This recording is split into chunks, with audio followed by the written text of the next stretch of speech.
In a quiet village nestled between misty mountains and a serene river, there lived a young potter named Jiro. His hands were skilled, and his creations were delicate, yet Jiro struggled with doubt. Despite his talents, he often questioned whether his work would ever be valued. One day, a wandering monk visited the village. His name was Zenko, and he was known for his wisdom and tranquil demeanor. The villagers were eager to show him their crafts and skills, hoping to earn his approval. Jiro, feeling the weight of his insecurities, decided to seek Zenko's advice. He approached the monk with a humble heart and asked, "Zenko, how can I find confidence in my work?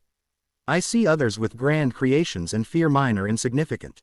Zenko listened carefully and then invited Jiro to accompany him on a walk through the village. They strolled past fields, rivers, and ancient trees, arriving at a small, serene pond. "Look into the pond," Zenko instructed. Jiro peered into the clear water and saw his own reflection, but he also noticed the ripples that danced across the surface. "Do you see how the ripples change the reflection?" Zenko asked. "Just as your reflection shifts, so too does your confidence. It is not a fixed state, but something that ebbs and flows with your thoughts and actions." Jiro was puzzled. "But how do I create a ripple of confidence that remains steady?" Zenko smiled gently. "Imagine this pond as your journey. Every ripple is a small act of courage, each one building upon the last. Your confidence grows not from a single grand act but from consistent, genuine effort." Zenko then picked up a small pebble and tossed it into the pond. The ripples spread outward, expanding gracefully. Each pebble represents your efforts, your persistence. Even if the ripples seem faint at first, they have the power to influence the entire pond.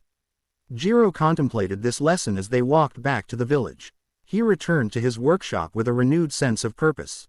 Instead of focusing on the grandeur of his work, he dedicated himself to perfecting each piece with care and love. Days turned into months, and Jiro's pots became more refined. His hands, now more confident, shaped the clay with a gentle assurance. The villagers soon began to appreciate the subtle beauty in his creations. Word spread, and Jiro's work was celebrated not for its grandeur but for its authenticity and heart. Through this journey, Jiro learned that confidence is not something to be grasped in an instant but a reflection of persistent effort and belief in oneself. Just as ripples can expand across a pond, small acts of courage can gradually build a deep and lasting confidence.